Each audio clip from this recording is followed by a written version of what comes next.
Kabar mengenai kematian Floyd, pria berkulit hitam yang meninggal oleh oknum polisi Amerika Serikat ini baru-baru menjadi kabar hangat di penjuru dunia.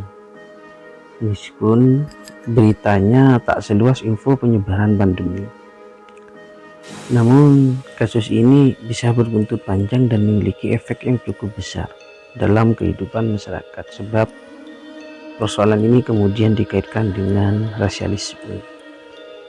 Perbedaan antara etnis yang cenderung merugikan dan merendahkan golongan kulit hitam. Tak heran jika kasus ini kemudian memicu kemarahan publik dan para masyarakat pro kulit hitam di seluruh dunia.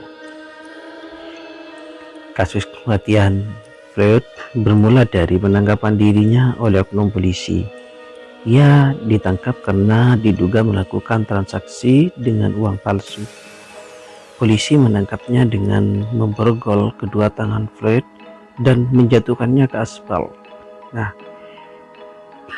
oknum polisi yang ditengarai bernama Derek Chauvin lalu menekan leher Floyd dengan lututnya hingga ia lemas dan meninggal dunia di rumah sakit.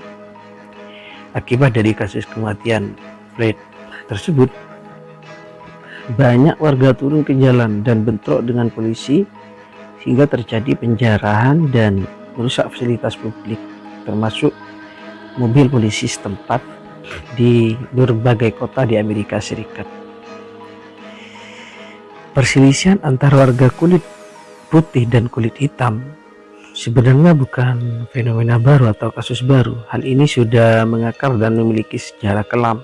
Bahkan di seluruh dunia, kuatnya identitas di masing-masing golongan tersebut tak jarang berlanjut pada sebuah pertentangan secara fisik dan menelan banyak korban jiwa. Ya, George Floyd, nama lengkapnya, yang notabene adalah warga dengan kulit hitam, diperlakukan sedemikian buruknya oleh oknum polisi yang bernama Derek Chauvin yang masih memiliki identitas sebagai warga dengan kulit putih. Tentu latar belakang keduanya menjadi perhatian publik, seolah-olah membuka kembali tirai kesuraman yang sudah lama berlalu.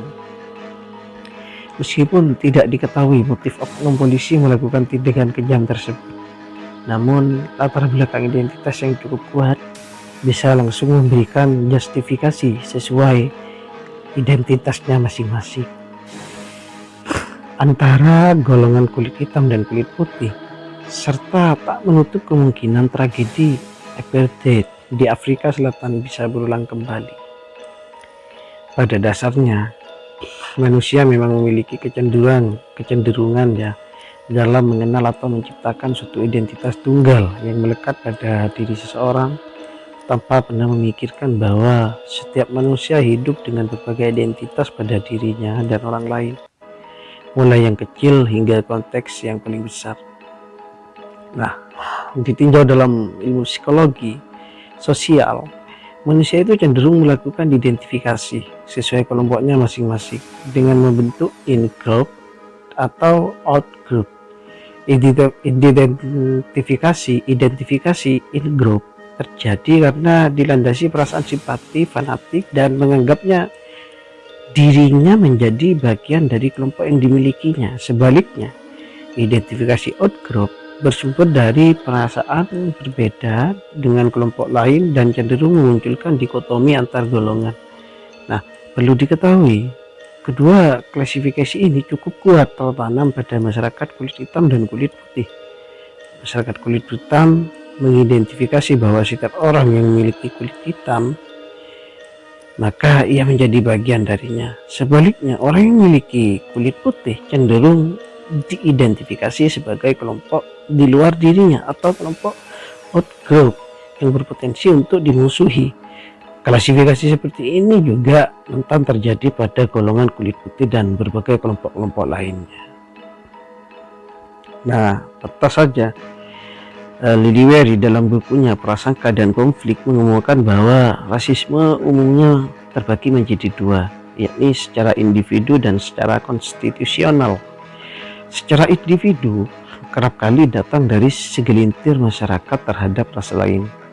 Sedangkan secara konstitusi, rasisme atau perlakuan segregasi dihasilkan dari berbagai kebijakan yang diterapkan di wilayah tertentu oleh pemerintah resmi. Jika benar motif Derek Chauvin atas terbunuhnya Floyd didasarkan pada kebencian atas warga kulit hitam, maka fenomena ini termasuk motif dasar rasisme secara individu. Berbeda ketika kejadian ini memang rencana pemerintah melalui aparat keamanan untuk mendiskriminasi kulit hitam, maka hal ini dikatakan rasisme konstitusional.